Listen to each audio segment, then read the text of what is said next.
प्यारे दोस्तों, स्वागत है आपका अपना यूट्यूब चैनल मोटिवेपिक स्टडी पर। उम्मीद है कि आप लोगों की एनटीपीसी की तैयारी बहुत शानदार तरीके से चल रही होगी।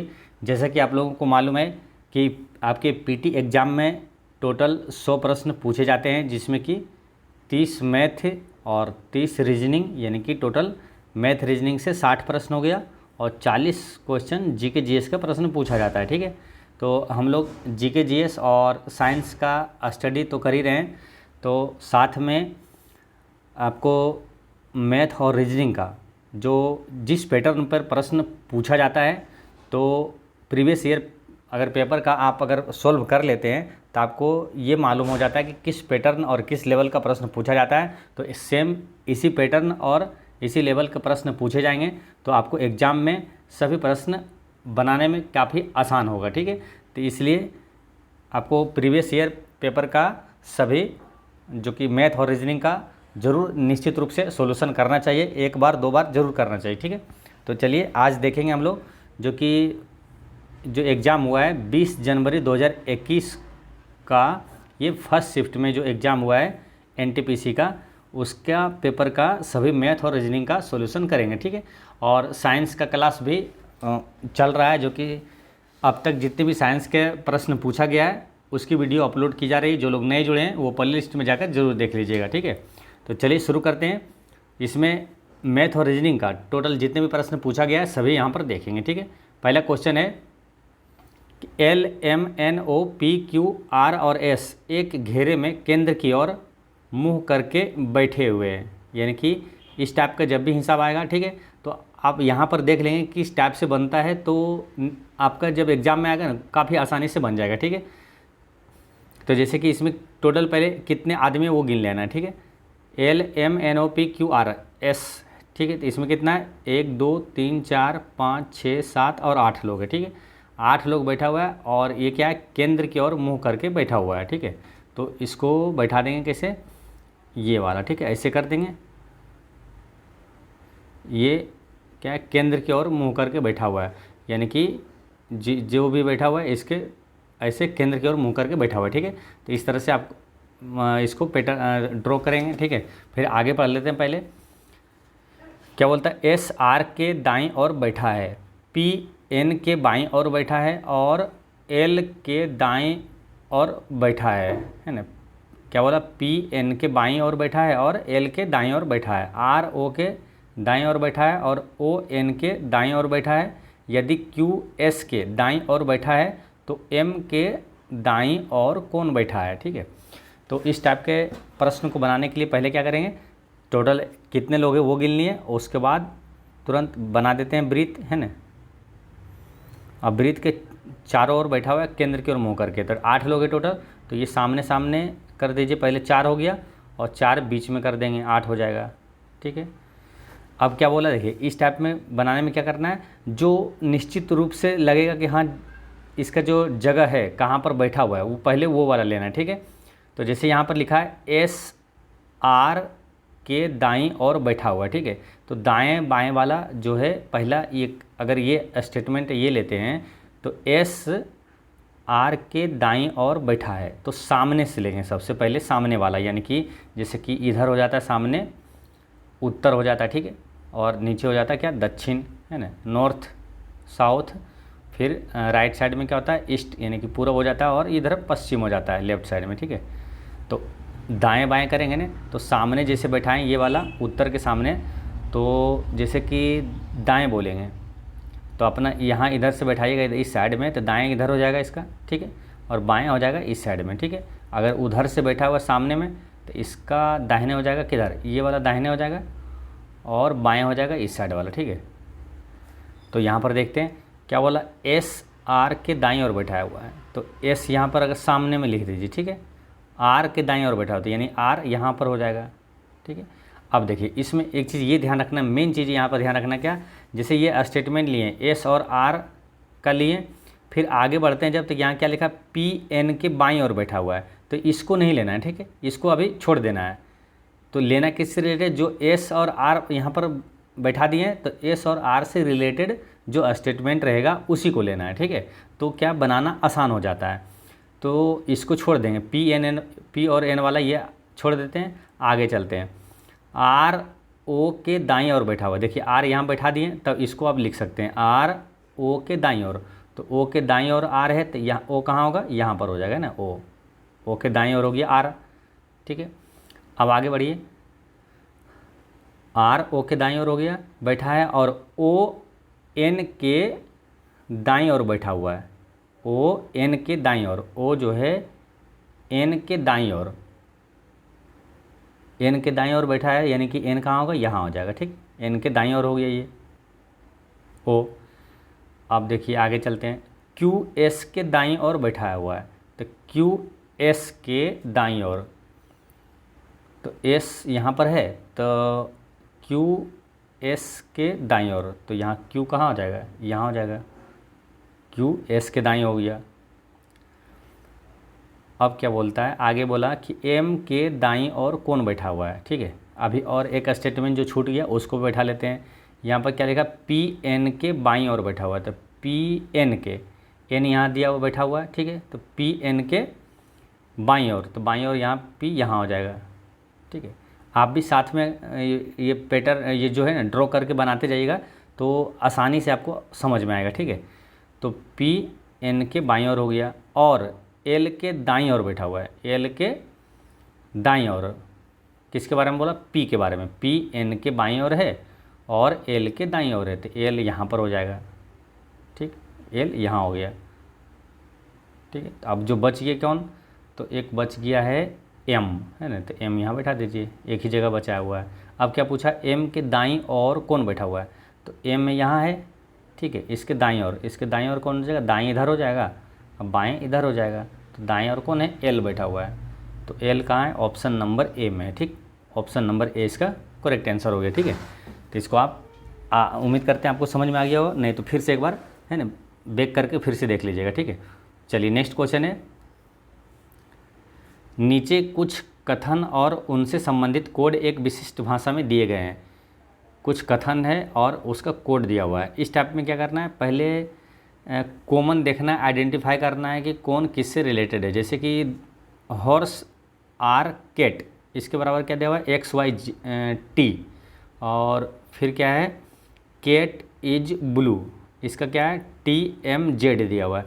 अब देखिए हॉर्स आर कैट में और यहाँ कैट इज ब्लू में, ये दोनों में कॉमन क्या है, कैट है ना, कैट यहाँ भी है, कैट यहाँ भी है, तो इसी प्रकार ये दोनों में जो कॉमन होगा वही कैट का होगा। ठीक है, कैट का अर्थ वही होगा। जैसे कि इस दोनों में कॉमन क्या है, टी है ना, टी यहाँ है, यानी कि इसका मतलब ये निश्चित रूप से कैट का अर्थ यहाँ पर दिया हुआ है टी। ठीक है, कैट का क्या दिया हुआ है, टी हो जाएगा। ठीक, अब ये दोनों सेकेंड और थर्ड सेंटेंस देखते हैं, तो कैट इज ब्लू और ब्लू इज क्लाउड, तो इसमें कॉमन क्या देखिए, इज और ब्लू इसमें भी है, इज और ब्लू इसमें भी है, यानी दो कॉमन है। तो इसमें जो दो कॉमन होगा यानी इज और ब्लू का होगा। इसमें दो कॉमन कौन है, एम और जेड, एम और जेड, तो एम और जेड जो है, एम और जेड ये होगा इज ब्लू, यानी कि ब्लू इज का होगा। तो इसमें देखिए ब्लू इज भी दिया हुआ है। ठीक है, और कैट भी दिया हुआ है।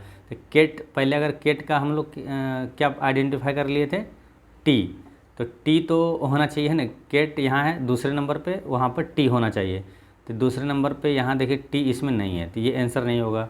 अब बाकी में है। अब वो बात करते हैं क्या, ब्लू इज के लिए जेड और एम आया था। ठीक ना, एम जेड है, तो एम और जेड भी होना चाहिए, वही आंसर होगा। तो एम और जेड, देखिए इसमें एम है लेकिन जेड नहीं है, तो ये आंसर नहीं होगा। एम जेड इसमें और इसमें है। ठीक, तो अब आगे देखते हैं क्या, लास्ट में क्या, क्लाउड। तो देखिए एम और जेड मालूम है, और टी ये किसका है, एम जेड हो गया ब्लू इज का, और टी है किसका, कैट का। लास्ट में क्या, क्लाउड, तो क्लाउड का लास्ट में क्या होगा, जो बाकी जो होगा चीज़ें हैं ना, यानी कि एस है, तो यानी कि लास्ट में एस यहाँ है, तो ऑप्शन नंबर ए इसका करेक्ट आंसर हो जाएगा। ठीक, इस तरह से इसको बना लेंगे। चलिए नेक्स्ट है, नीचे दिए गए कथनों पर विचार कीजिए और तय कीजिए कि विकल्पों में से दी गई कौन सी धारणा कथन में निहित नहीं है। जैसे कुछ घास हरा है, समस्त हरा लाल है, तो इस टाइप के प्रश्नों में सबसे पहले कौन सा सेंटेंस लिखना है, जो समस्त होगा यानी कि सभी होगा। जैसे पहले यहाँ दिया हुआ कुछ घास हरा, इसको छोड़ देना, ठीक। आगे पहले सभी वाला लेना है। जैसे समस्त हरा लाल है, तो समस्त हरा, जैसे यह हरा लिखिए, समस्त यानी कि ये, और लाल है, सभी हरा क्या है, लाल कर दीजिए, ठीक। अब इसको लिखिए, कुछ घास हरा है, तो हरा कुछ लीजिए, तो कुछ हल्का सा ले लेंगे यहाँ, इससे कुछ है ना, घास हरा है। अब सेंटेंस देखिए, अब जो क्या कथन में बोलता है उसको देख लेंगे।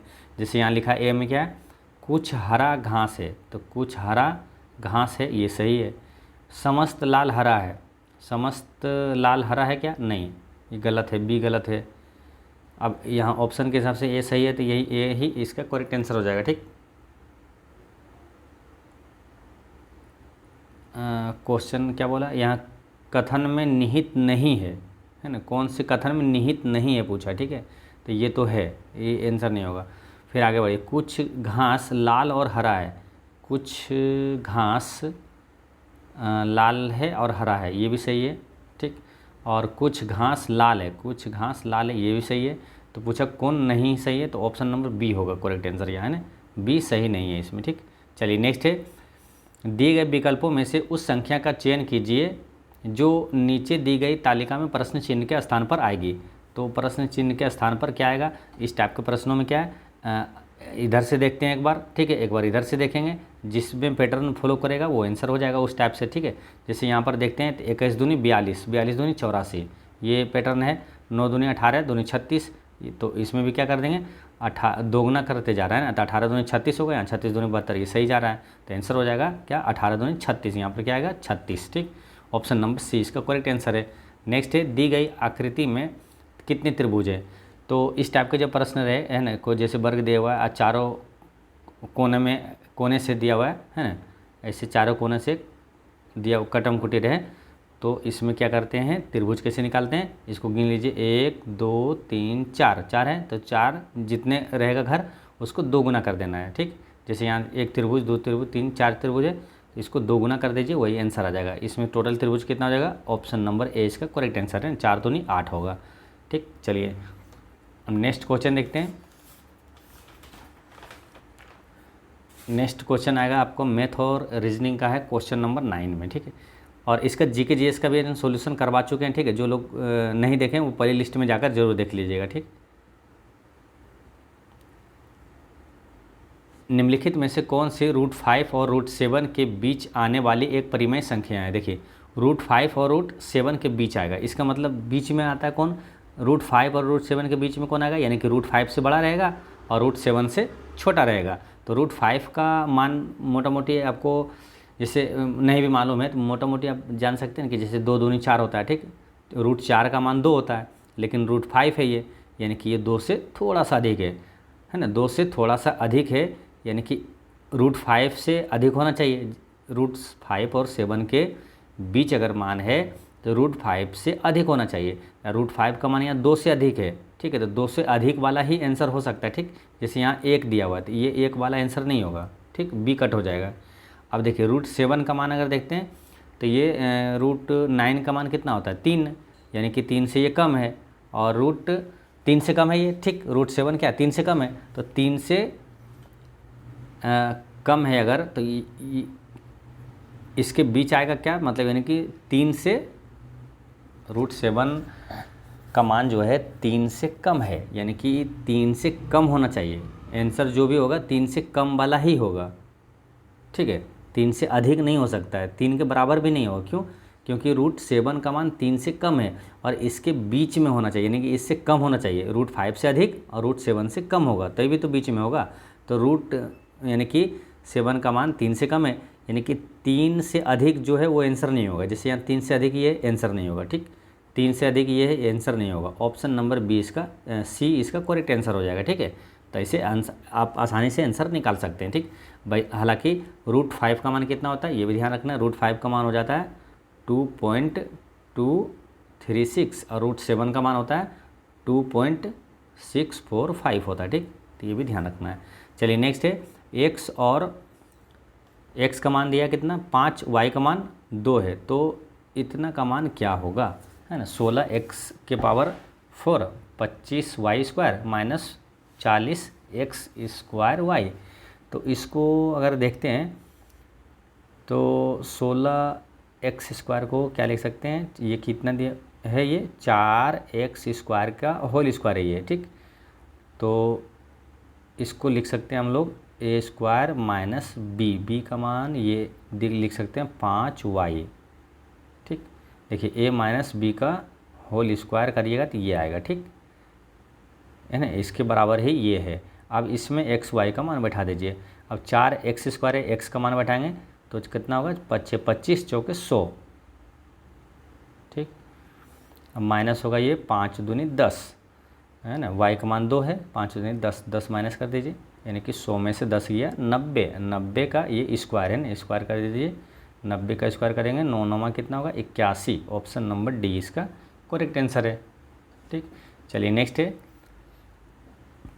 यदि माध्य बराबर 3 माध्यिका माइनस बहुलक बटा p है तो p का मान क्या होगा। काफ़ी महत्वपूर्ण प्रश्न है, निश्चित रूप से आपसे ये माध्यिका बहुलक वाला प्रश्न पूछा जाएगा एग्जाम में, तो इसलिए ध्यान रखना है। इसका फॉर्मूला आपको पहले याद रखना है। सिंपल में क्या, देखिए एक फार्मूला यहाँ लिख लीजिएगा, इससे कई प्रश्न आपसे बन जाएगा, ठीक है।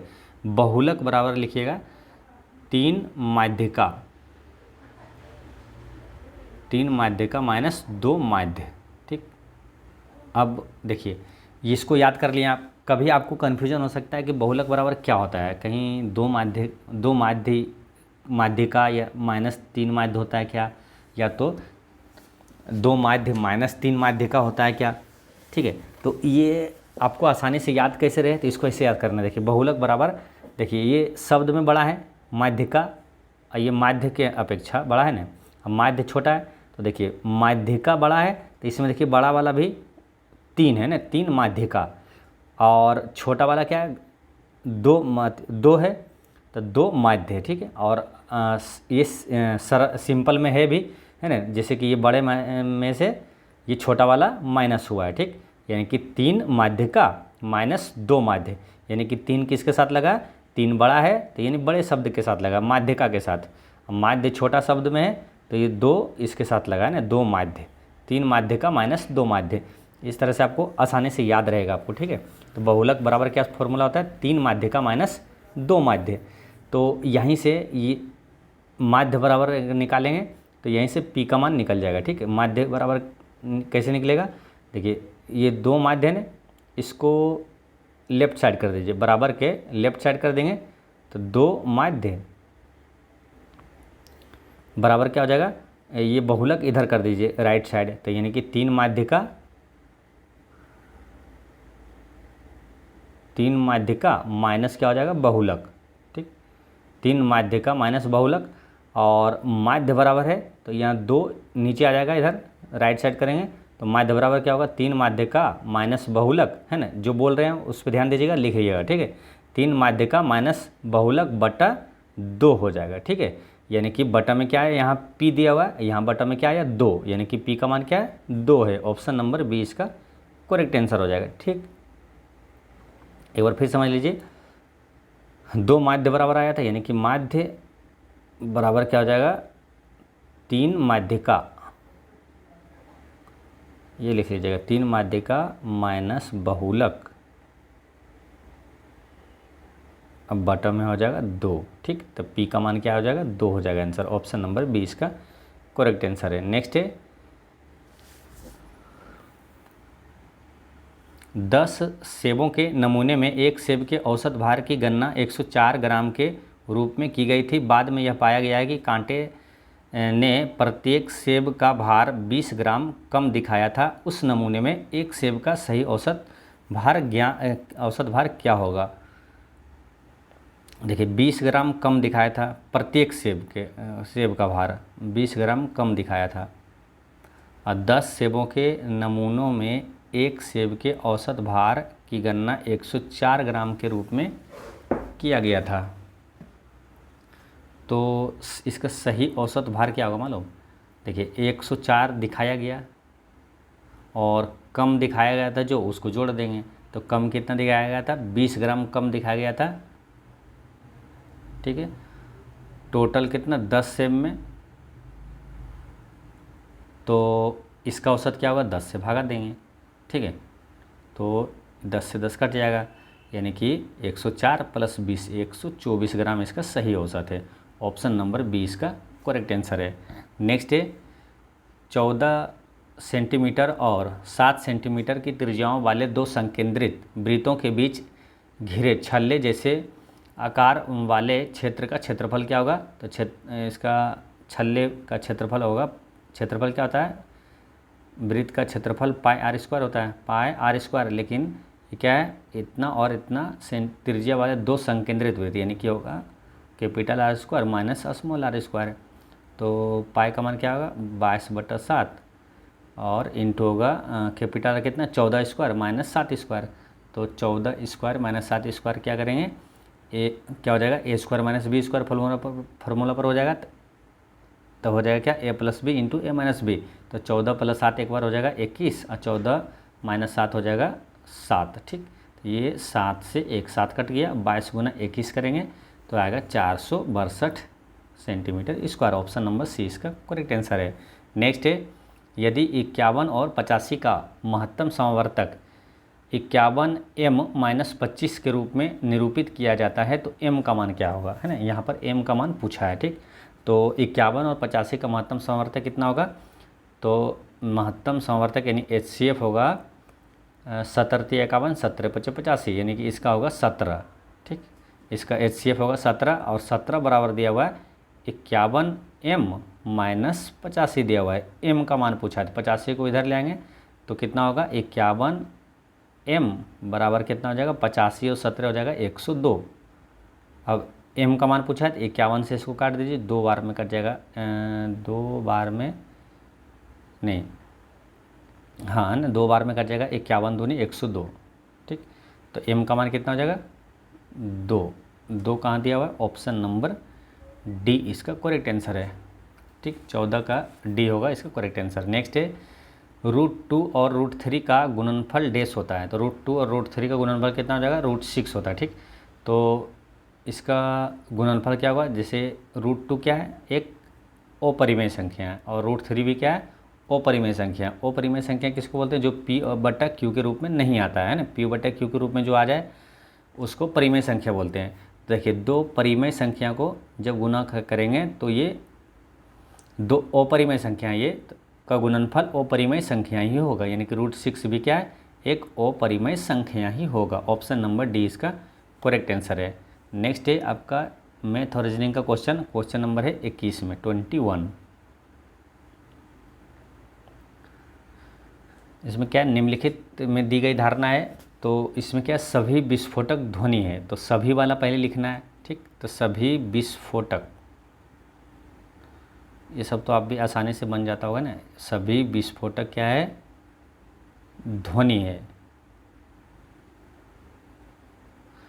और या फिर आगे क्या लिखा कुछ बम विशेषकर ध्वनि है, तो कुछ बम विशेषकर ध्वनि है, तो यहाँ पर लिख लेते हैं कुछ बम ध्वनि है। फिर क्या बोला कुछ प्रकाश बम है, कुछ प्रकाश बम है, यानी कि कुछ प्रकाश बम है, कुछ प्रकाश, परंतु ध्वनि नहीं है, यानी कि ये जो प्रकाश है ये ध्वनि नहीं है, ठीक। अब आगे क्या है, ऑप्शन ए में क्या बोल रखा है कि कुछ विस्फोटक प्रकाश है, तो विस्फोटक यहाँ है प्रकाश से कोई रिलेटेड नहीं है, है ना, ये गलत है। फिर क्या बोला कुछ ध्वनियाँ केवल बम है, कुछ ध्वनियाँ केवल बम है, कुछ ध्वनियाँ केवल बम है, हाँ ठीक है, कुछ ध्वनियाँ केवल बम है तो ये सही है। और फिर सी में क्या है कुछ बम विस्फोटक है, कुछ बम विस्फोटक है, ये गलत है, ये इसमें रिलेटेड नहीं है विस्फोटक से। सभी ध्वनियाँ विस्फोटक है, ये गलत है। ऑप्शन नंबर बी ही इसका करेक्ट आंसर है, ठीक। ऑप्शन नंबर बी इसका करेक्ट आंसर है। नेक्स्ट है निम्नलिखित सादृश्य यानी कि एनालॉजी में प्रश्न चिन्ह को प्रतिस्थापित कर सकने वाला पद का चयन कीजिए। तो इसका आंसर क्या होगा, देखिए स्टाइल बराबर कितना दिया हुआ 81, अराइवल बराबर और फिर अराइवल है क्रेक बराबर 36 है, तो आगे क्या होगा। ठीक, तो देखिए इसमें क्या किया है, जो ABCD जो होता है ना किसके स्थान पर, जैसे एस के स्थान पर क्या होगा, एस किसके कौन सा स्थान पर है, 19वां है ना एस, और टी का मान कितना है, स्थानीय मान उसका 20। ठीक है, ये सबको जोड़ के जो जोड़िएगा वाई का 25 लिखिएगा, एल का 12 और ई का +5 है ना, तो सबका जब जोड़िएगा तो 81 आएगा। ठीक है, इसको भी जोड़िएगा तो 81 ही आएगा। ठीक है, यानी कि सबको स्थानीय मान जो है उसको जोड़ा है। जैसे क्रेक का सी का जैसे है कितना 3, 18, आर कितना है 18 पर, ए कितना है 1, सी कितना है तीसरे स्थान पर, और के का मान कितना है 11वां। ठीक है, इसको जोड़िएगा 18 3 21, 1 22 3 25 और 11 कितना है 36। ठीक, यानी ये 36 लिख दिया। तो उसी प्रकार जैसे स्टाइल को जोड़े हैं 81, अराइवल को जोड़े हैं वो भी 81 आएगा। ठीक, क्रेक का 36 आया, तो इसमें ऑप्शन में सबको जोड़िएगा तो किसका 81 आएगा, तो ऑप्शन नंबर बी का ही 36 आएगा, है ना 36 ये, तो ऑप्शन नंबर बी इसका करेक्ट आंसर हो जाएगा। ठीक, तो इसको क्या किया, जोड़ा है। ठीक, तो इसको जोड़ के देख सकते हैं, जो जोड़िएगा तो ऑप्शन नंबर बी का ही इसका आंसर आएगा। नेक्स्ट है, दिए गए कथनों अभिकथन और कारण को ध्यानपूर्वक पढ़िए और उनसे संबंधित सर्वाधिक उपयुक्त विकल्प का चयन कीजिए। जैसे दिया कि पेड़ गुरुत्वाकर्षण के विरुद्ध बढ़ते हैं, पेड़ गुरुत्वाकर्षण के विरुद्ध बढ़ते हैं, ये सही है कि गलत है। देखिए पेड़ गुरुत्वाकर्षण क्या होता है, पृथ्वी की ओर लगता है, और पेड़ क्या है ऊपर की ओर बढ़ता है, तो पेड़ गुरुत्वाकर्षण के विरुद्ध बढ़ता है, ये तो सही है।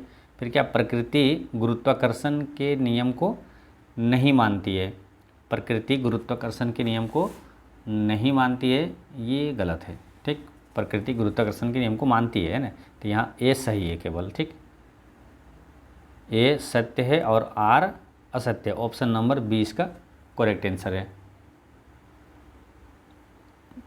नेक्स्ट क्वेश्चन है, उस विकल्प का चयन कीजिए जो तीसरे शब्द से उसी प्रकार संबंधित है जिस प्रकार दूसरा शब्द पहले से संबंधित है। जैसे जल ये पंप से संबंधित है, तो रक्त किससे संबंधित होगा, तो जल पंप के माध्यम से क्या होता है, परिवहन होता है, जल का परिवहन जो है पंप के माध्यम से होता है, उसी प्रकार रक्त का परिवहन जो है ये हृदय के माध्यम से होता है।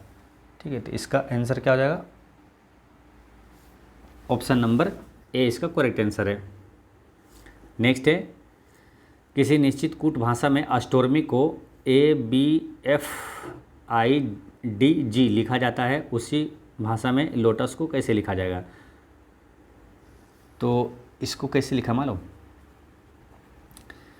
जैसे कि एस कितने स्थान पर है 19वां स्थान पर। ठीक है, तो 19 को क्या किया है, इसको जोड़ा है 1 + 9 कितना होगा 10। ठीक है, स्थानीय मान को इस तरह से जोड़ा है, 10 को फिर क्या करेंगे 1 + 0 जोड़ेंगे, क्या होगा 1। ठीक है, तो 1 के स्थान पर क्या आएगा ए। ठीक, इस तरह से लिखा है इसको। फिर जैसे टी है, टी 20वें स्थान पर है तो 20 लिखें, 20 को फिर इसको लिखेंगे क्या 2 + 0 कितना होगा 2, तो 2 का दूसरे स्थान पर क्या आता है बी, इस तरह से लिखा है सभी। ठीक, उसी प्रकार इसको लिखिएगा, तो एल का मान क्या होगा 12, तो 12 को लिखेंगे 1 + 2 कितना आएगा 3, तो 3 यानी कि 3 तीसरे स्थान पर कौन है सी, तो सी कहाँ है ऑप्शन नंबर ए, इसका करेक्ट आंसर है ऑप्शन नंबर ए।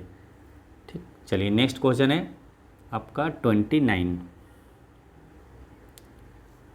प्रथम 8 विषम प्राकृतिक संख्याओं का माध्य कितना होगा, प्रथम 8 विषम प्राकृतिक संख्याओं का माध्य, तो माध्य का मतलब क्या होता है, जितनी टोटल अंकों का टोटल योग जो होता है ना, टोटल संख्याओं का योग बटा में कितनी संख्या है उससे भागा देते हैं, जैसे औसत निकालते हैं ना, सेम उसी तरह माध्य होता है। ठीक, माध्य वही है। तो पहले क्या करेंगे, संख्याओं का योग टोटल कितना वो समझेंगे पहले, है ना, और माध्य निकालना है तो टोटल कितनी संख्या उससे भागा दे देंगे। तो प्रथम 8 विषम प्राकृतिक संख्याओं का योग क्या होगा। ठीक है, तो आप एक चीज़ लिख लीजिएगा, काफ़ी आसान होगा बनाने में, कि प्रथम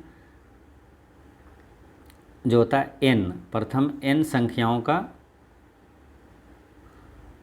है ना, प्रथम n संख्याओं का योग कितना होता है, प्रथम n संख्याओं का योग होता है n² लिख लीजिएगा। ठीक, प्रथम n विषम संख्याओं का, प्रथम n विषम संख्याओं का योग कितना होता है n²। ठीक, प्रथम n विषम संख्याओं का योग n स्क्वायर होता है।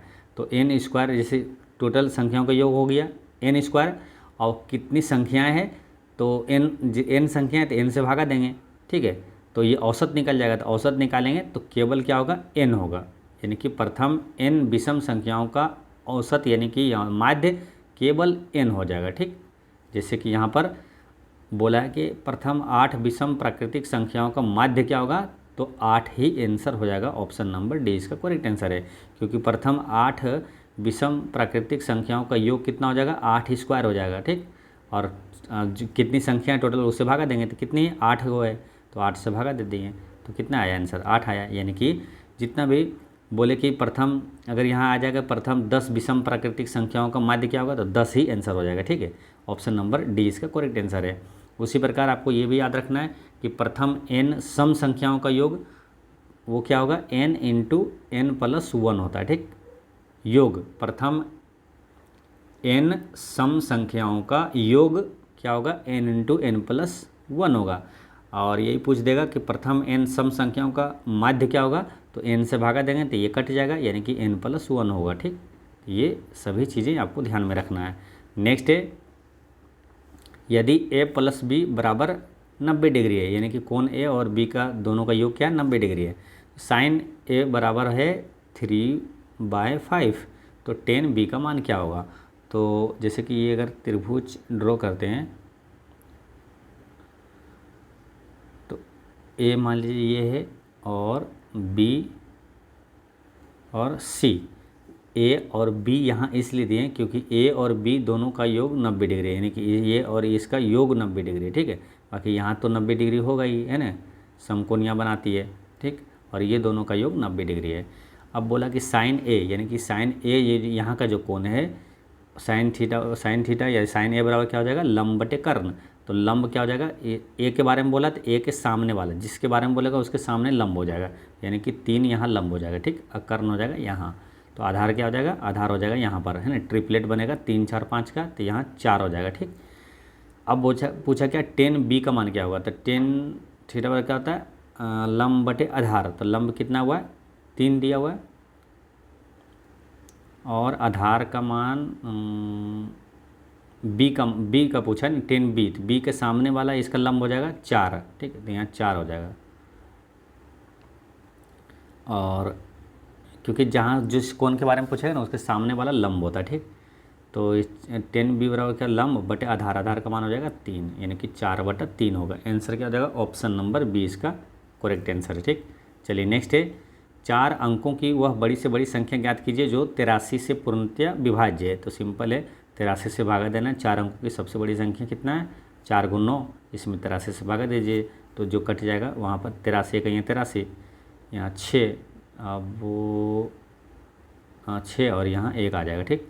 अब फिर 9 उतारेंगे एक, तो 83 दो बार में लगाएंगे 166 आएगा, तो यहाँ 3 और फिर आएगा 9, यानी कि 39 शेष बच गया, यानी 39 इसमें घटा दीजिए, 4 को 9 में 39 घटा दीजिए, वही है 83 से सब विभाज्य सबसे बड़ी संख्या। 39 घटाइए कितना आएगा, 0 और 6 और 99, यानी कि 99 60, 99 60 का ऑप्शन नंबर सी इसका करेक्ट आंसर है, ठीक है। तो 4 अंकों की बड़ी से बड़ी संख्या ज्ञात कीजिए जो 83 से पूर्णतः विभाज्य हो, तो उससे भागा दे दीजिए, जो शेष बचता है उसमें से घटा दीजिए। तो आंसर हो गया ऑप्शन नंबर सी इसका करेक्ट आंसर है। नेक्स्ट है, √3 प्लस √11 क्या होल स्क्वायर एक डैश है। तो ये क्या है, देखिए √3 और √11 एक अपरिमेय संख्या है, इसलिए √3 और √11 का होल स्क्वायर भी एक अपरिमेय संख्या ही होगा, ठीक। ऑप्शन नंबर यहाँ पर सी इसका करेक्ट आंसर है। चलिए नेक्स्ट है, √7 है प्लस √9 इंटू √7 माइनस √9 है, ठीक। यानी कि इसको ये फॉर्मूला पर है a + b into a - b। तो इसका सूत्र क्या हो जाएगा, a + b into a - b, यानी कि a² माइनस b स्क्वायर है। तो a स्क्वायर करेंगे, a का जगह पर क्या है √7, तो √7 का स्क्वायर करेंगे तो क्या आएगा 7, a² माइनस b स्क्वायर, तो b की जगह पर है √9, यानी कि b स्क्वायर करेंगे यानी 9 आएगा। तो यानी 7 में से 9 गया क्या होगा -2, ठीक है, ऑप्शन नंबर डी इसका करेक्ट आंसर है। नेक्स्ट है 3/8 का दशमलव प्रसार दशमलव के कितने अंक बाद समाप्त होता है, तो इसको भागा दे देंगे, 8 से भागा दे देंगे 3 में, ठीक है, तो 3 में नहीं लगेगा तो दशमलव आ जाएगा, ठीक है। अब शून्य को बैठा दीजिए, 8 तिया 24, 24 से भागा दे दिए, 24 यहाँ मतलब आया तो घटा माइनस करेंगे 6 आएगा, ठीक, एक शून्य बैठाएंगे, 8 सत्ती 56, ठीक है, फिर आया 4, 4 पे एक शून्य, 8 पंचे 40। अब देखिए यहाँ पूरी कट गया, यानी दशमलव के 3 अंक तक आया, तो 3 अंक के बाद ये समाप्त हो जाता है। ऑप्शन नंबर सी इसका करेक्ट आंसर है। नेक्स्ट है कितने वर्षों में 1600 रुपये की राशि चक्रवृद्धि ब्याज की 15% वार्षिक दर पर 2116 हो जाएगी, कितने वर्षों में, ठीक, चक्रवृद्धि, तो देखिए 1600 रुपया है, 15% की वार्षिक दर से चक्रवृद्धि ब्याज है, तो इसको होल वैल्यू का सीधा गुणा करेंगे, यानी कि 15% का होल वैल्यू क्या हो जाएगा, 15% है, 15/100, यानी 5 से काटेंगे, 5 तिया 15, अब बटे में क्या आएगा 20, तो यानी कि 23/20। अब कितने वर्षों में, तो मान लीजिए कि n वर्षों में कितना हो जाती है, 2116 हो जाती है, ठीक। अब क्या करेंगे, ये 1600 इधर ले आएंगे, ठीक है, तो क्या हो जाएगा 23/20 के पावर n है ना, ये होगा ना, फिर से यहाँ पर लिखते हैं 23/20 के पावर n बराबर में हो जाएगा 21/16/1600। अब इसको क्या करेंगे, 4 से ये कटेगा दोनों, ठीक है, तो 4 से कटेगा ये, 4 पंचे 20 और 4 पंचे 20 हो गया, 4 दूनी 8, 3 बचा, 4 नमा 36, 529 बार में ये 400 से कट जाएगा, ठीक। अब देखिए ये 23/20 है, तो इसको लिख सकते हैं, ये है 23 का स्क्वायर, ये है 20 का स्क्वायर, यानी कि 23/20 के पावर 2 लिख सकते हैं। तो देखिए यहाँ 23/20 यहाँ भी है, 23/20 यहाँ भी है, इनका मान कितना आ जाएगा 2, ठीक है, ऑप्शन नंबर 20 का करेक्ट आंसर है। नेक्स्ट क्वेश्चन है आपका 41। 4 विकल्प दिए गए हैं जिनमें से 3 किसी तरह से समान है और एक असंगत है, उस विकल्प का चयन करें जो शेष विकल्पों से असंगत है। तो देखिए पाई का मान कितना होता है, 3.1415 ...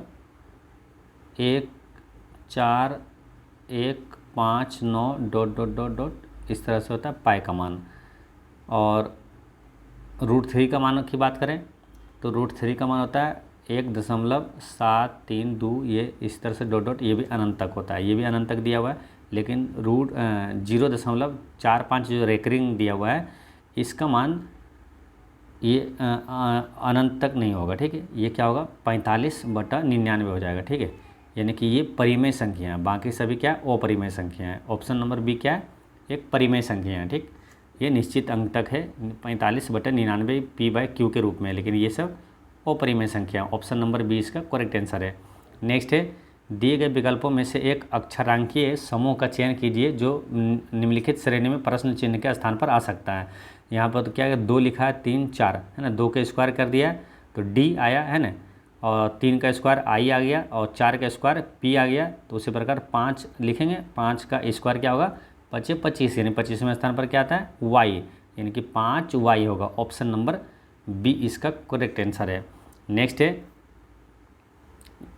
उस विकल्प का चयन कीजिए जो तीसरे शब्द से उसी प्रकार संबंधित है जिस प्रकार दूसरा शब्द पहले शब्द से संबंधित, जैसे गेंडा, युद्धपोत, सार्क किससे संबंधित होगा। तो देखिए जिस प्रकार INS ब्रह्मपुत्र युद्धपोत में गेंडा का चित्रण किया गया है ना, युद्धपोत में जो है गेंडा का चित्रण किया गया है, उसी प्रकार INS कलवरी यानी कि पनडुब्बी में सार्क का चित्रण किया गया है, पनडुब्बी में किया गया है सार्क का चित्रण। ऑप्शन नंबर ए इसका करेक्ट आंसर है। नेक्स्ट है नीचे दिए गए विकल्पों में तो उस टाइप का क्वेश्चन यही दिया है कि समस्त द्रव्य रिक्त स्थान है। तो देखिए समस्त वाला पहले लिख देते हैं, समस्त द्रव्य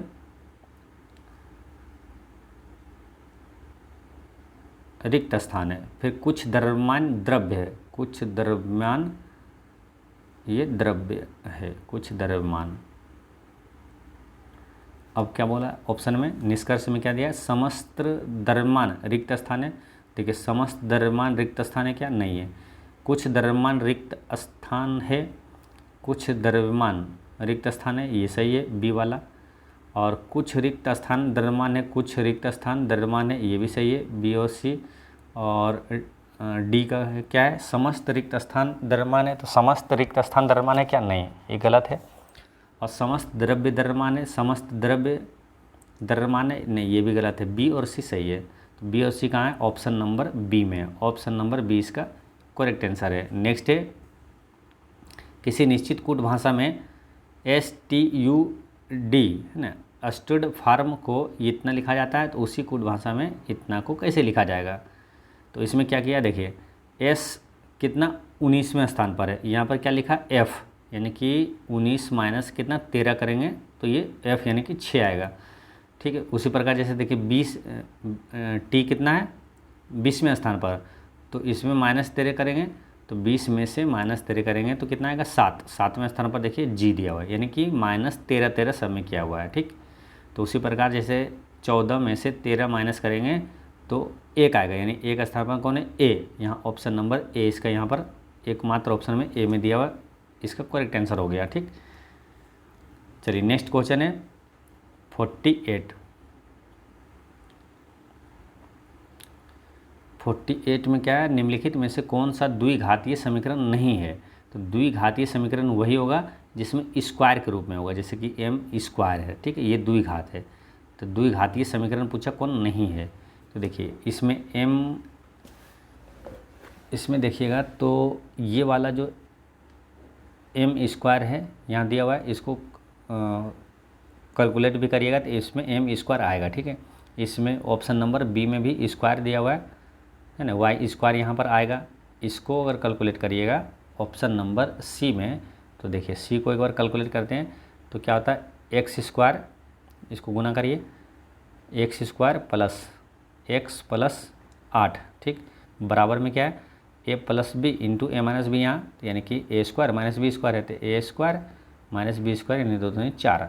अब देखिए एक्स स्क्वायर ये कट जाता है, तो जब ये कट गया तो स्क्वायर वाला बचा नहीं, इसलिए इसमें क्या द्विघातीय समीकरण ये नहीं है। ऑप्शन नंबर सी इस तरह से कैलकुलेट करिएगा तो ये सी जो है द्विघातीय समीकरण नहीं है, बाकी ये सभी है। ठीक, चलिए नेक्स्ट है, यदि 10 कमीज का क्रय मूल्य 8 कमीज के विक्रय मूल्य के बराबर है, तो इसको क्या बोला कि तो लाभ या तो हानि का प्रतिशत कितना होगा। तो देखिए 10 कमीज का क्या बोला क्रय मूल्य यानी कि कॉस्ट प्राइस 8 कमीज के विक्रय मूल्य के बराबर है, 8 कमीज के विक्रय सेलिंग प्राइस के बराबर है। ठीक, कर दिए। अब देखिए सेलिंग प्राइस SP बटा CP करिए, तो CP इधर आ गया तो SP बटा CP, और इधर क्या आ जाएगा, ये आ जाएगा 10, इधर 10 बटा में 8 आ जाएगा। ठीक, 10 बटे 8। अब क्या हुआ कि SP यानी कि विक्रय मूल्य कितना है 10, क्रय मूल्य कितना है वह 8, तो इसमें क्या विक्रय मूल्य ज़्यादा है ना, 10 है, ये 8 है क्रय मूल्य, तो कितना ज़्यादा है 2 ज़्यादा है, तो 2 इसको लाभ हुआ है कितना पर 8 पर, गुना 100 प्रतिशत में निकल जाएगा, 2 चौके 8, 4 से काट दिए 25% लाभ हो गया। ऑप्शन नंबर 20 का करेक्ट आंसर है। नेक्स्ट है 0.23 पर रेकरिंग दिया हुआ है, एक डैश है, तो ये क्या है, तो इसको जब सोल्व करते हैं क्या होता है 23.2 अंक के बाद है, तो यानी कि दो अंक पर रेकरिंग है, यानी कि 2 गुण 9 आ जाता है। ठीक, 23/99 यानी P/Q आया, P/Q यानी कि परिमेय संख्या है, तो परिमेय संख्या है, ऑप्शन नंबर बी इसका करेक्ट आंसर है। नेक्स्ट है, यदि किसी बिल की राशि में 10% की कमी हो जाती है तो 279 रुपये का भुगतान किया गया है, तो मूल बिल कितना होगा। देखिए यदि किसी बिल की राशि में 10% की कमी हो जाती है तो इतना भुगतान करता है। ठीक है, यानी कि कमी होने के बाद 279 आया, तो 279 कमी होने पर आया, तो उसका मूल बिल कितना होगा, तो 10% कमी होने पर आया, तो 10% कमी का होल वैल्यू का उल्टा गुना कर देंगे तो पीछे आ जाएगा उसका, है ना, यानी कि मूल आ जाएगा। तो 10% का होल वैल्यू का मतलब क्या होता है, देखिए 10% कमी है, 10% पहले लिखिए 10/100 आ गया।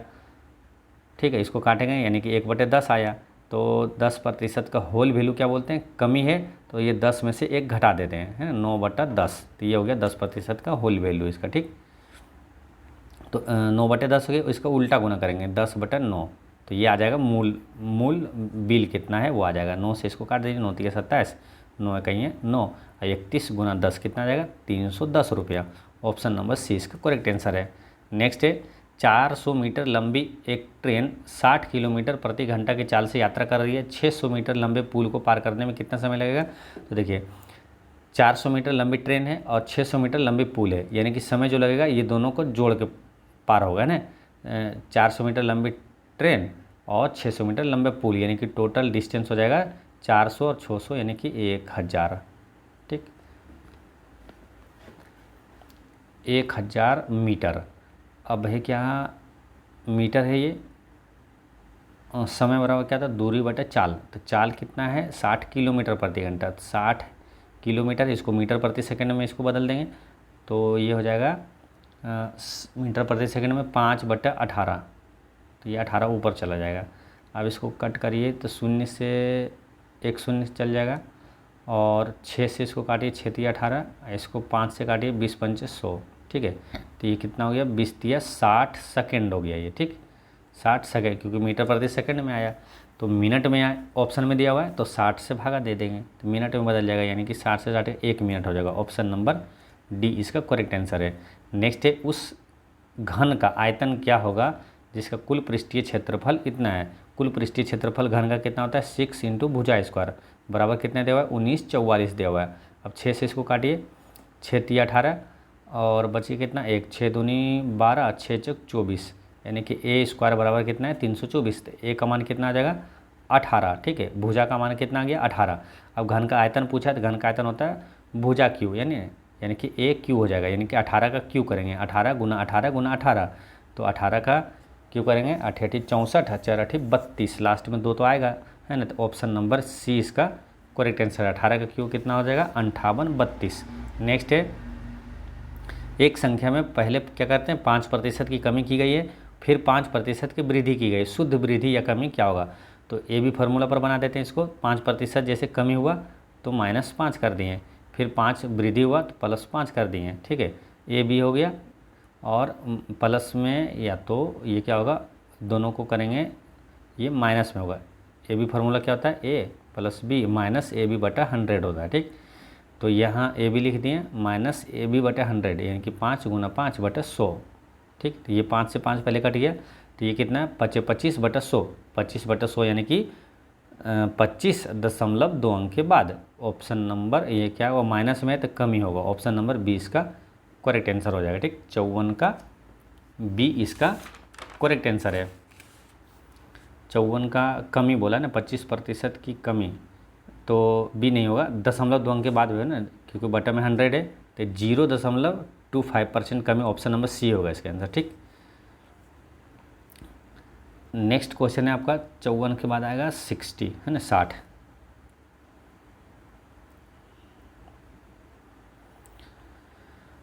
इसमें क्या बोला कि कुछ कलम स्याही है, तो इसको पहले नहीं लिखेंगे, कुछ स्याही पेंसिल है इसको भी नहीं लिखेंगे, सभी पेंसिल कलम है ये पहले लिखेंगे ना, सभी पेंसिल क्या है कलम है, सभी पेंसिल कलम है। अब लिखना है कुछ कलम स्याही है, कुछ कलम स्याही लिख दीजिए, फिर कुछ स्याही पेंसिल है, तो कुछ स्याही यहाँ लिख सकते हैं, कुछ स्याही पेंसिल है। अब यहाँ पर ऑप्शन पढ़िए क्या है, सभी पेंसिलें स्याही है, सभी पेंसिल स्याही है क्या, सभी पेंसिल स्याही है नहीं है, कुछ स्याही केबल पेंसिल है, कुछ स्याही केबल पेंसिल है, तो केबल वाला भी है ना आंसर नहीं होगा ना, केबल जिसमें रहेगा कुछ स्याही केबल पेंसिल है ये आंसर नहीं होगा। कुछ कलम पेंसिल है, कुछ कलम पेंसिल है ये सही है, ऑप्शन नंबर सी इसका करेक्ट आंसर हो जाएगा। नेक्स्ट है 16 लड़कियों की एक पंक्ति में जब सीमा को बाईं और 2 स्थान स्थानांतरित किया जाता है तो वह बाएं सिरे से 7वें स्थान पर पहुंच जाता है। ठीक है, देखिए बाएं क्या हो रहा है, जब सीमा को बाईं और 2 स्थान स्थानांतरित किया जाता है, जब बाएं तरफ यानी कि बाएं लेफ्ट ये हो गया, जब 2 इधर करते हैं, 2 घसकाते हैं तो ये 7वें पे आता है, यानी कि पहले कितना था, ये 9वें पर होगा, तभी तो 2 बाएँ किए तो 7वें पे आ गया। तो वही बोला कि पंक्ति के दाहिने सिरे से उसकी पूर्व स्थिति क्या थी। तो पूर्व स्थिति यानी पहले 9वें स्थान पर था, दाहिने से कौन से स्थान पर आएगा, पहले जो है बाएं से 9वें स्थान पर था, तो दाहिने से कौन सा स्थान पर आएगा, तो 16 टोटल है, तो 16 -1 माइनस क्या 9 है ना, जो कि बाएं तरफ से था, तो दाहिने तरफ से निकल जाएगा, +1 करना है, ठीक है। तो 16 1 17 -9 करेंगे कितना आएगा 8, है ना, 8वें स्थान पर था।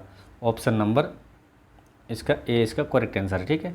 होता क्या है कि टोटल संख्या कितनी होती है, बाएं और दाएं का योग -1 हो जाता है, ठीक है।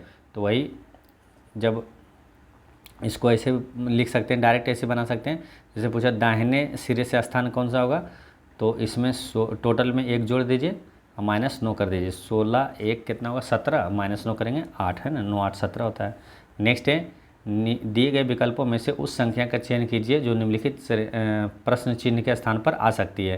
तो इसमें क्या गया, देखिए 13 के बाद 28 लिखा, 28 के बाद 58 है, तो इसको करिए, देखिए 13 दूनी 26 +2 है ना, 28 यानी गुना 2 +2 किया है, 28 दूनी 56 अब +2 कर दिया है ना, गुना 2 +2, फिर 58 दूनी 116 +2 कर देंगे 118, ऑप्शन नंबर सी इसका करेक्ट आंसर है, ठीक है। फिर आगे भी करेंगे इसको, 118 दूनी 236 अब +2 किया, देखिए 238 आया है।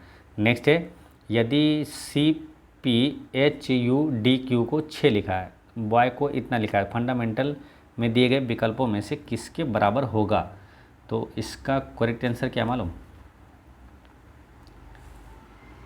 देखिए ये कैसे लिखा है, जैसे कि सी के स्थान पर क्या है 3 है, तीसरे स्थान पर है, पी है कितना 16वें स्थान पर, ठीक है। इसको सब लिख के और एच के स्थान पर जैसे 8वां स्थान पर है, यू कितना 21वें स्थान पर है, डी 4वें स्थान पर है और क्यू 17वें स्थान पर है, इसको जब जोड़िएगा सभी को तो ये आएगा 69, ठीक। अब 69 को फिर इसको जोड़ना है अलग, इसको इसी में ना 9 6 और 9, तो ये कितना आया 15, मतलब एक स्थान एक अंक के रूप में लाना है इसको। फिर 15 दिया हुआ है, 15 को लिखे जोड़ेंगे 1 और 5 तो आया कितना 6, ठीक है। तो ये लिखा है यहाँ पर 6, उसी तरह इसको जोड़िएगा तो उसी तरह एक अंक के रूप में आएगा ये 6। फिर फंडामेंटल को लिख के उसी तरफ में जोड़ते जाइएगा, जैसे फंडामेंटल को लिखेंगे तो 111 आता है टोटल, जोड़िएगा तो 111। अब इसको एक अंक के रूप में लिखना है तो 1 + 1 + 1 है ना 3 आएगा, ऑप्शन नंबर बी इसका करेक्ट आंसर है।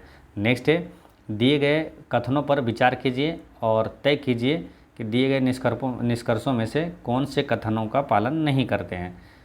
तो सभी बैल काले हैं, तो सभी बैल काले हैं, ठीक, परंतु गाय नहीं, सभी बैल काला लेकिन गाय नहीं है, सभी गायें काले हैं, सभी गायें यहाँ पर लिख सकते हैं, सभी गायें काले हैं। अब वो क्या लिखा है, कुछ गायें बैल है, कुछ गायें बैल है क्या, इसमें कोई निष्कर्ष निश्चित रूप से नहीं दिया हुआ है। सभी काले गाय हैं क्या, सभी काले गाय है, नो। सभी काले बैल है क्या, सभी काले बैल नहीं, ये तीनों गलत है यार। तो कौन पालन नहीं करता है, तो 1 2 3 ये तीनों पालन नहीं करता, ऑप्शन नंबर ए इसका करेक्ट आंसर है। नेक्स्ट है क्वेश्चन नंबर है 67 में क्या है कि एक शहर का नक्शा 1:150,000 के पैमाने पर तैयार किया गया है। इस नक्शे पर 2 शहरों ए और बी के बीच की दूरी 6 सेंटीमीटर है, दोनों शहरों के बीच का वास्तविक दूरी ज्ञात कीजिए। तो देखिए इसमें दिया हुआ क्या, किसी शहर का नक्शा 1 सेंटीमीटर है तो उसको 1,50,000 सेंटीमीटर के रूप में इसे पैमाने पर तैयार किया गया है, ठीक है। तो यहाँ जैसे अनुपात 1 अगर है तो उसको 1,50,000 सेंटीमीटर के रूप में तैयार किया हुआ है। तो उसी प्रकार अगर 6 सेंटीमीटर है तो कितना होगा वास्तविक दूरी उसका, तो यहाँ अगर 6 अगर 1 की जगह पर 6 लिखेंगे तो इसमें भी 6 से गुना करिए, तो 15 4 शून्य है तो इसको 6 गुना करेंगे, 15 6 का 90 ठीक है, 90 और 4 शून्य हो जाएगा तो इतना सेंटीमीटर हो जाएगा। तो इसको ऑप्शन में क्या दिया हुआ है, किलोमीटर में दिया हुआ है, तो इसको किलोमीटर में बदल देना है। तो किलोमीटर में पहले सेंटीमीटर में, तो मीटर में बदलेंगे पहले, तो 100 से भागा देंगे। अब मीटर को जब किलोमीटर में बदलेंगे तो 1000 से भागा देंगे, यानी कि 3 शून्य यहाँ और 2, 5 शून्य, 5 शून्य, ऊपर में भी 5 शून्य कट जाएगा तो कितना बचेगा 9, यानी कि ऑप्शन नंबर सी इसका करेक्ट आंसर है, 9 किलोमीटर होगा। ठीक, तो ऐसे बना लेना है इसको। नेक्स्ट है, यदि m+3 और m+5, m+6, m+9 और m+12 के माध्य का मान क्या होगा। तो माध्य क्या होता है, टोटल जो है उसका योग बटे कितनी संख्या है, वो कितना है, देखिए एक ये है, 2, 3, 4 और 5 है। ठीक है, तो 5 है, इसको जोड़िएगा तो कितना हो जाएगा 5m, m जोड़ेंगे तो 5m हो जाएगा। अब 3, 5, 8, 6, 14 और 9, 14 और 9 कितना है 23, 23 12 35, तो यहाँ पर 35 हो जाएगा। बटा में कितना है संख्याएं, 5 है, तो 5 से भागा दीजिए। अब इसमें क्या 5 कॉमन आएगा, तो 5 कॉमन ले लीजिए, तो क्या बचेगा m+7। अब 5 से 5 कट जाएगा, यानी कि m+7 इसका करेक्ट आंसर है, ऑप्शन नंबर ए। ठीक है, चलिए नेक्स्ट क्वेश्चन देखते हैं।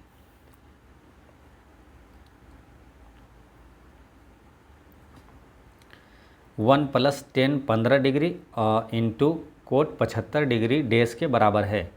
तो देखिए 10 15 और यहाँ कोट 75 है। कोट 75 को लिख सकते हैं क्या मालूम,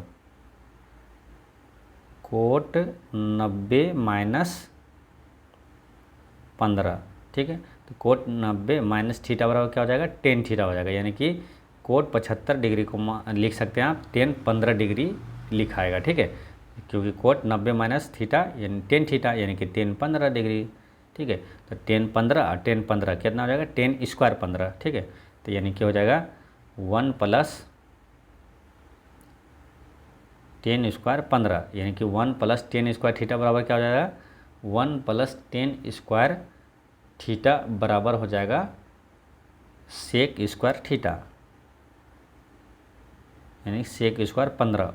सेक स्क्वायर 15 का ऑप्शन नंबर डी इसका करेक्ट आंसर हो जाएगा। क्यों ऐसा होगा, क्योंकि आपको मालूम है जैसे कि sine square theta plus cos square theta बराबर 1 होता है, उसी प्रकार sec square theta minus 10 square theta बराबर कितना होता है 1 होता है। ठीक है, तो यहाँ पर सेक स्क्वायर थीटा बराबर क्या होता है 1 प्लस 10 स्क्वायर थीटा, यानी कि 1 प्लस 10 स्क्वायर थीटा को आप सेक स्क्वायर थीटा लिख सकते हैं। ठीक है, उसी तरह जैसे होता है cosec square theta minus cot square theta बराबर 1 होता है। तो ये तीनों आपको याद रखना है, जैसे sine square theta plus cos square theta बराबर 1, फिर है sec square theta minus 10 square theta बराबर 1, और cosec square theta minus cot square theta बराबर 1 होता है। ठीक, तो यहाँ पर आंसर क्या होगा, ऑप्शन नंबर डी इसका करेक्ट आंसर है। नेक्स्ट है, शारीरिक शिक्षा के एक शिक्षक को 96 बल्लों और 180 गेंदों को कुछ खिलाड़ियों के बीच इस प्रकार वितरित करना है कि सभी खिलाड़ियों को बल्लों की समान संख्या प्राप्त हो। इसी प्रकार सभी खिलाड़ियों के समान संख्या में गेंदें भी प्राप्त हो, यानी समान संख्या में बैट और समान संख्या में बॉल प्राप्त हो।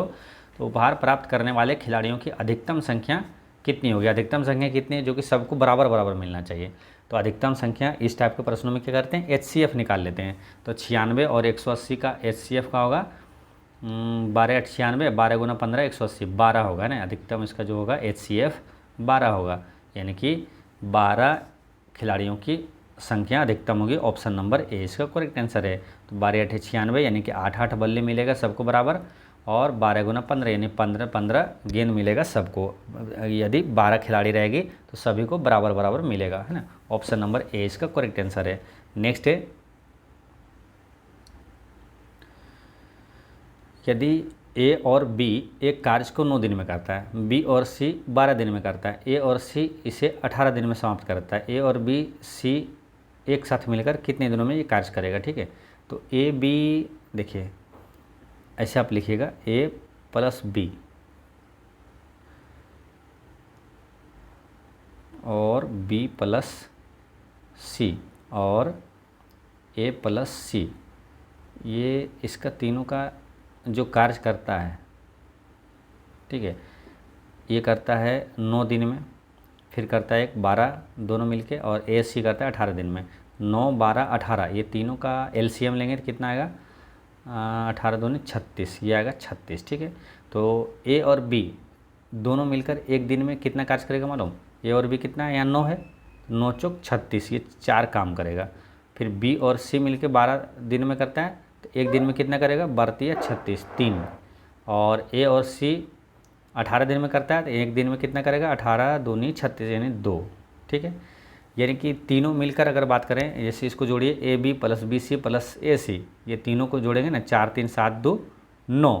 ठीक है, तो ये A B plus B C plus A C करेंगे ना, तो 2 में आ जाएगा ना, 2 A B 2 A plus B plus C, ये आ जाएगा। ये 2 A plus B plus C मिलकर 4 3 7 2 9 कार्य करता है। ठीक है, तो 9 कार्य करता है और टोटल कार्य कितना 36, तो 9 से भागा देंगे, इसमें कितना हो जाएगा, 9 चौक 36। 4 दिन में करता है 2 ए बी सी। ठीक है, तो ए बी सी कितना दिन में करेगा, तो दोगुना टाइम लगेगा, है ना, 4 दूनी 8, ये 2 ए बी सी है, यहाँ 2 से गुना कर दिए, 4 दूनी 8 यानी कि 8 दिन में करेगा। ठीक है, इसका आंसर क्या हो जाएगा, 8 हो जाएगा। ठीक, या तो इसको ऐसे भी लिख सकते हैं आप, जैसे कि 2 ए बी सी मिलकर करता है 4 3 7 2 9, इसकी क्षमता कितनी 9 है, तो एक ए बी और सी कितना क्षमता हो जाएगा, 9/2 हो जाएगा, 4.5। अब 4.5 से भागा दीजिएगा 36 में, तो कितना आ जाएगा, 8 आ जाएगा ना। ऑप्शन नंबर बी इसका करेक्ट आंसर है ना। तीनों मिलके क्या 8 दिन में काम कर लेगा। नेक्स्ट है, एक टैंक में ए और बी 2 इनलेट है जो कि क्रमशः 15 घंटा 20 घंटे में भर सकता है, और एक आउटलेट सी है जो पूरे टैंक को 12 घंटे में खाली कर सकता है। यदि टैंक खाली हो और ए और बी और सी को एक साथ खोल दिया जाए तो टैंक को भरने में कितना समय लगेगा। तो देखिए इसको क्या करेंगे, ए और बी, ए बी और सी, ए क्या करता है 15 घंटा है इसका टाइम, और बी का है कितना 20 घंटे में भर सकता है, और सी 12 घंटे में खाली कर सकता है। ये तीनों का एलसीएम अगर लेंगे तो कितना आएगा 60। ठीक है, अब देखिए 60 आया, तो ए जो है 1 घंटे में कितना काम करेगा, 15 चौके 60, 4 ये भरेगा, और बी जो है ये 1 घंटे में 20 या 60 3 भरेगा, और सी जो है 12 पंचे 60 यानी कि 5 ये खाली करेगा, है ना, ये माइनस करेगा। ठीक है, तो तीनों मिल के काम कितना करता है, देखिए 4 3 7 और ये 5 क्या हो माइनस हो जाएगा, यानी कि 2 काम करता है। तीनों मिल के 1 घंटे में 2 भरता है, तो 2 से इसमें भागा दीजिए 60 में, तो 30 आएगा। ठीक है, तो आंसर क्या आ जाएगा, ऑप्शन नंबर ए इसका करेक्ट आंसर हो जाएगा, यानी कि 30 घंटे में भरेगा तीनों मिल के। ठीक है, ऑप्शन नंबर ए इसका करेक्ट आंसर है। ठीक, तो उम्मीद करते हैं आपको समझ में आ गया होगा। ठीक ना, तो इसको बनाना कैसे, तो ए जैसे लिखा है 15 घंटे में 15, बी लिखा है 20 घंटे में भर सकता है 20 लिख दिए, सी पूरे टैंक को 12 घंटे में खाली कर सकता है तो 12 लिख दिए, तीनों कैल्शियम ले लिए 60 आ गया। ठीक है, अब 1 घंटे में तीनों 1 घंटे में कितना काम करेगा उसका कैपेसिटी जो है एफिशिएंसी वो निकाल लेंगे। जैसे 15 घंटे में, तो 1 घंटे में कितना काम करेगा, 15 चौक इसमें 60 में भागा देंगे ना, 15 चौके 60, ये 4 आया, ये 60 में भागा देंगे 20 से तो 3 आया, ये 12 से भागा देंगे 60 में तो 5 ये माइनस करेगा। ठीक है ना, क्योंकि सी खाली करता है। तो टोटल 1 घंटे में काम कितना होगा, तो सबको जोड़ेंगे 4 3 7 और माइनस कर देंगे ये 5, यानी कि 2 काम करता है। ठीक है, तो 2 से भागा दे दिए 60 में, तो टोटल 30 घंटा समय लगेगा। नेक्स्ट है, राखी ने मोहन से 12 अंक अधिक प्राप्त किए हैं। यदि राखी ने पूर्णांक 200 में से 54% अंक प्राप्त किया, राखी कितना प्राप्त किया वो देखना है। जैसे कि यहाँ क्या लिखा है, राखी ने मोहन से 12 अंक अधिक प्राप्त किया। ठीक है, तो राखी के बारे में यहाँ दिया हुआ है, राखी ने पूर्णांक 200 में से 54% अंक प्राप्त किया है, तो राखी कितना प्राप्त किया है, 200 का 54% निकालेंगे कितना होगा, 54 दूनी 108 यानी कि 108 प्राप्त किया ये। अब क्या यहाँ लिखा है, राखी ने मोहन से 12 अंक अधिक, राखी क्या किया, मोहन से 12 अंक अधिक है ये, तो मोहन का कितना होगा, मोहन का हो जाएगा 96 है ना, तभी तो है ना, मोहन से क्या 12 अंक अधिक रेखा राखी, तो मोहन कितने अंक प्राप्त किए? तो 96 अंक। ऑप्शन नंबर डी इसका करेक्ट आंसर है। नेक्स्ट है, निम्नलिखित वर्णमाला अनुक्रम को पूर्ण कीजिए। तो इसमें ए सी, डी ए डी और एफ डबल ई जे ए सी के। तो इसमें क्या किया मालूम, ये इसका मान सबका लिखिए। ए का जगह क्या होगा? 1, ठीक। और ए सी यानी कि 1 और सी का है 3, 1 और 3 कितना होगा? 4। फिर डी ए डी लिखेंगे तो इसको क्या करेंगे? डी का 4 है, 4 1 5 और 4 9, ठीक है। तो इस तरह से देखिए इसमें क्या होता जा रहा है, इसको करिएगा 5 5 10 और 6 16, ठीक है। इस तो क्या होता है देखिए, 1 का स्क्वायर, 2 का स्क्वायर, 3 का स्क्वायर, 4 का स्क्वायर। उसी प्रकार ये 5 का स्क्वायर, ये 25, इसको जोड़िएगा 25 आएगा। तो आगे क्या हो जाएगा? 6 का स्क्वायर, 6 चौक 36, 36 किसके योग होगा? तो इसमें से जोड़िएगा 36 आएगा। ऑप्शन नंबर बी है ना, राइट को जोड़िएगा तो 36 आएगा, यानी कि ये 6 का स्क्वायर है। तो ऑप्शन नंबर बी इसका करेक्ट आंसर हो जाएगा। नेक्स्ट है ना, कथन और धारणाएं, यानी कुछ बेंच कील है। तो कुछ वाला नहीं, पहले लिखेंगे सभी वाला। सभी बेंच और कीलें, सभी बेंच और कीलें क्या है? धातु है, ठीक। अब क्या लिखा? कुछ बेंच कील है, कुछ बेंच कील है। तो इसको ऐसे लिख सकते हैं, कुछ बेंच कील है। फिर कुछ लड़कियां कील है, तो कुछ लड़कियां कील है, तो यहाँ पर लिख सकते हैं कुछ लड़कियां कील है। अब इसको पढ़िए, कुछ लड़कियां केवल धातुएं हैं, तो कुछ लड़कियां केवल धातुएं, ये गलत है। कुछ लड़कियां केवल बेंच है, कुछ लड़कियां केवल बेंच है नहीं, लड़कियां क्योंकि यहाँ लिखा हुआ है, ठीक। और कुछ बेंच लड़कियां हैं, कुछ बेंच लड़कियां है क्या? नहीं है। कुछ धातुएं लड़कियां हैं, कुछ धातुएं लड़कियां हैं क्या? कुछ धातुएं लड़कियां है, तो कुछ धातुएं लड़कियां है, इसका करेक्ट आंसर डी सही है, ठीक है। ऑप्शन नंबर डी इसका करेक्ट आंसर है, ठीक है। तो ये आप कॉपी में आप बनाइएगा ना, तो आसानी से ये बन जाएगा, ठीक। चलिए नेक्स्ट है कि दिए गए विकल्पों में से उस अक्षरांकीय समूह का चयन करें जो निम्नलिखित में से प्रश्न चिन्ह के स्थान पर आ सकती है। तो इसमें क्या किया है, देखिए 3 गुना 2 करिए, ठीक है। 3 दूनी 6 और -2 किया है, तो आया क्या? 4। उसी प्रकार 3 गुना 2 किया है ना, तो एक आगे बढ़ जाएगी, 4 गुना 3 करेंगे, 4 3 कितना होगा? 12।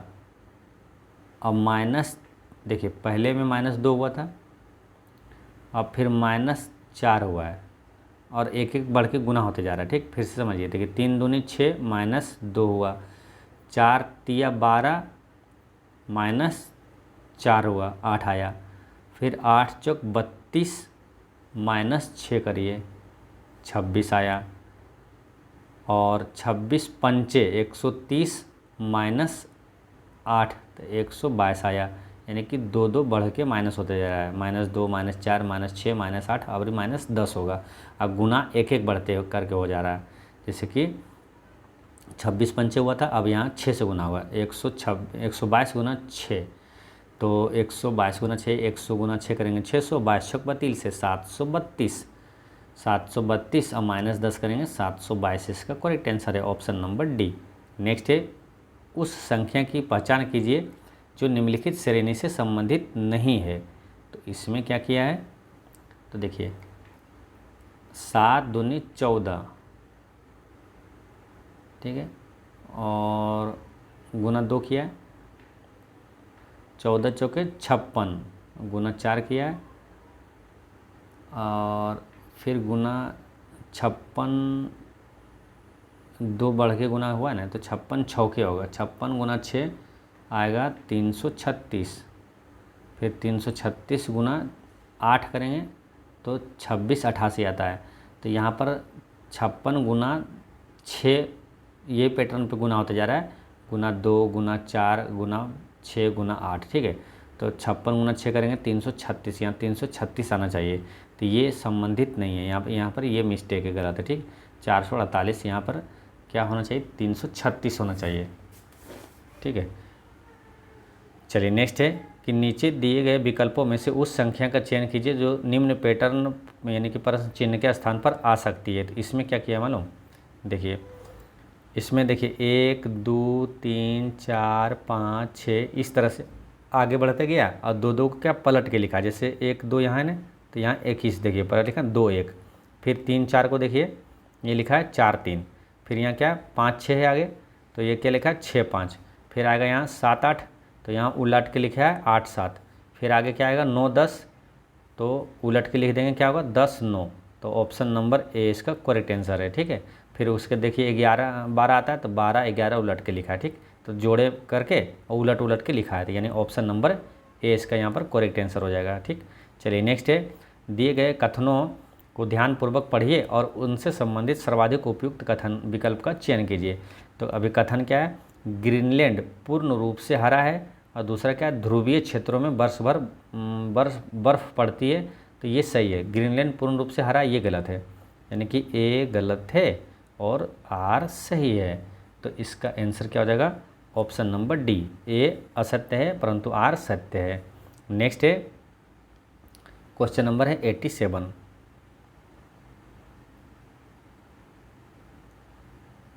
इसमें क्या चार्ट दिया हुआ है, चार्ट से आपको बनाना है, तो इसको समझ जाते हैं तो आसानी से बनने लगता है। ठीक है, तो इससे देखिए चार्ट वाले में क्या है, कक्षा 10वीं 11वीं 12वीं यानी कि 10वीं में गणित का दिया हुआ है, और इसमें क्या हुआ छात्रों का उत्तीर्ण प्रतिशत, ये प्रतिशत दिया हुआ है, और ये अनुत्तीर्ण छात्रों की संख्या दिया हुआ है। देखिए जो पास हुआ है उसका प्रतिशत है, और जो पास नहीं हुआ फेल हो गया वो फेल वालों की संख्या दिया हुआ है। यानी कि यहाँ से आप ये भी निकाल सकते हैं, जैसे कि छात्रों का उत्तीर्ण प्रतिशत गणित में कितना है 65% उत्तीर्ण है, तो अनुत्तीर्ण कितना है, फेल कितना हो जाएगा 35%, और अनुत्तीर्ण की संख्या में दिया हुआ है 105 दिया हुआ है, यानी कि 35% का मान 105 दिया हुआ है। तो यहाँ से कई चीज़ें निकाल सकते हैं, टोटल भी निकाल सकते हैं, जैसे 35% का मान इतना है, 100% का मान कितना हो जाएगा, यानी गणित में टोटल कितना है, तो ये निकाल सकते हैं। ठीक है, तो ये चीज़ दिया हुआ है। फिर 10वीं में क्या है, हिंदी का दिया हुआ है कि उत्तीर्ण छात्रों का प्रतिशत ये है, और अनुत्तीर्ण छात्रों की संख्या 120 है। ठीक है, उसी प्रकार 11वीं 12वीं इस तरह से दिया हुआ है। ठीक, तो पूछा क्या है कि दी गई तालिका में के अनुसार 11वीं कक्षा में उत्तीर्ण होने वाले छात्रों की संख्या कितनी है, पास होने वाले छात्रों की संख्या पूछा है 11वीं कक्षा में। अब देखिए 11वीं कक्षा यहाँ है, पास होने वाले की संख्या पूछा है, तो फेल होने वाले की संख्या 360 दिया हुआ है, तो फेल होने वाले के प्रतिशत कितना है, तो ये 40% क्या पास होने वाला का, तो फेल होने वाला कितना है 60%, यानी 60% का मान दिया हुआ है 360, तो 40% का मान पूछा है, तो 360 बटा 60 अब गुना 40 कर देंगे, तो 6 चौक 36 और 6 चौके 24, 240 आ जाएगा, 240 हो जाएगा पास होने वाले छात्रों की संख्या। ऑप्शन नंबर सी इसका करेक्ट आंसर है ना, सी इसका करेक्ट आंसर हो गया।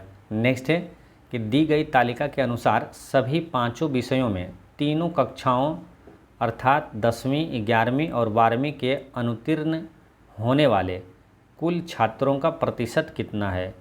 तो देखिए कुल छात्रों का प्रतिशत पूछा है, तो पहले कुल छात्र निकालना पड़ेगा। 10वीं 11वीं और 12वीं में अनुत्तीर्ण होने वाले छात्रों का प्रतिशत पूछा है, तो अनुत्तीर्ण होने वाले छात्रों की कुल संख्या तो मालूम है हमको, कितना है मालूम, देखिए अनुत्तीर्ण होने वाले छात्रों की कुल संख्या तो यही है, इसको जोड़ देंगे। ठीक है, लेकिन इसका प्रतिशत निकालने के लिए टोटल छात्र कितना वो निकालना पड़ेगा।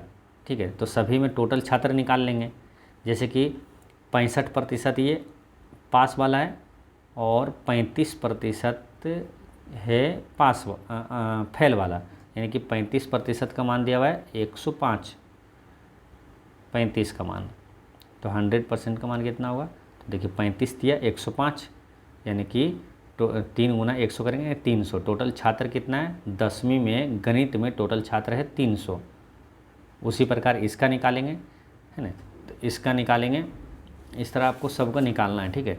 तो 10वीं में हिंदी में निकालेंगे तो 20% का मान है 120, ठीक है, ऐसे निकाल लेंगे। 20% का मान है 120, तो 80% का मान कितना होगा, तो 20 चौके 80, तो 12 चौक 48 यानी 480, ठीक है।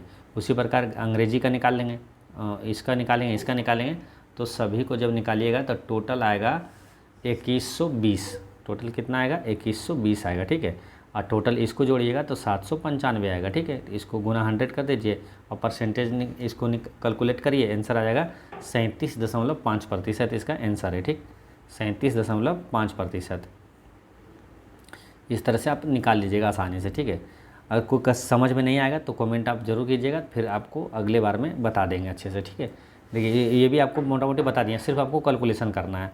दी गई तालिका के अनुसार सभी 5 विषयों में 3 कक्षाओं अर्थात 10वीं, 11वीं और 12वीं में उत्तीर्ण होने वाले कुल छात्रों और अनुत्तीर्ण होने वाले कुल छात्रों का अनुपात क्या होगा। तो देखिए अनुत्तीर्ण होने वाले छात्र आपको मालूम है कितना है, 795। इसको जोड़िएगा, तो को सिंपल जोड़ दीजिएगा तो आ जाएगा, ठीक है। इसको जोड़िएगा ना, तो ये है टोटल अनुत्तीर्ण का, ये दिया हुआ है ही, तो 795 है, ठीक है। तो 795 अनुत्तीर्ण है और टोटल आया था कितना, 2120। इसमें 795 माइनस कर दीजिए तो आएगा कितना, 795 इसमें माइनस कर देंगे तो 1325 आएगा, ठीक है। तो वही पूछा है कि कुल छात्रों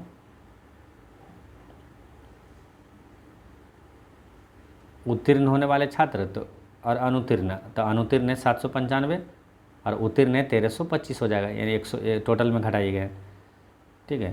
तो दोनों का अनुपात पूछा है, तो इसमें 5 से कटेगा, दोनों 5 से काटेंगे 265 आएगा और इसको काटेंगे 159 आएगा। ऑप्शन नंबर ए इसका करेक्ट आंसर है। नेक्स्ट है, दी गई तालिका के अनुसार किन 2 विषयों में उत्तीर्ण होने वाले छात्रों की संख्या सर्वाधिक है। तो उत्तीर्ण होने वाले छात्रों की संख्या सर्वाधिक किस में है, तो एक है निकालिएगा भी तो वही आएगा, ये 75% है, और एक है 80%, ये दोनों में अधिक है। 80% पास हुआ, इसमें 75% है, यानी कि कौन कौन सा है, मनोविज्ञान और हिंदी है। तो इसका आंसर क्या हो जाएगा, ऑप्शन नंबर सी इसका करेक्ट आंसर है। नेक्स्ट क्या है, किसी संख्या के 5वें भाग को, ठीक है, किसी संख्या के 5वें भाग को जब 3 से विभाजित किया जाता है, जैसे किसी संख्या ले लीजिए, इसको 5 से 5वें भाग को जब 3 से विभाजित किया जाता है, यानी 3 से फिर विभाजित किया जाता है, तो प्राप्त परिणाम 80 के आधा, 80 का आधा कितना हो जाएगा, 40। 40 के 10वें भाग कितना हो जाएगा, 4। 4 के आधे का, 4 के आधे कितना हो जाएगा, 2। आधे का यानी कि 2 का 3 गुना है, तो संख्या ज्ञात कीजिए। संख्या x का मान कितना हो जाएगा, 5 या 15 गुना ये कितना है, 6, 15 6 90। ऑप्शन नंबर बी इसका करेक्ट आंसर है, ठीक। अब यहाँ पर क्या है, पूरा मैथ और रीजनिंग का क्वेश्चन समाप्त हो जाता है, ठीक है ना। अब 100 तक क्वेश्चन क्या है, जीके जीएस का, ठीक है ना। देखिए 100 तक क्वेश्चन जीके जीएस का है। तो दोस्तों इस तरह से आपका सेट नंबर 1 का पूरा मैथ और रीजनिंग का क्वेश्चन होता है समाप्त। मिलते हैं नेक्स्ट वीडियो में।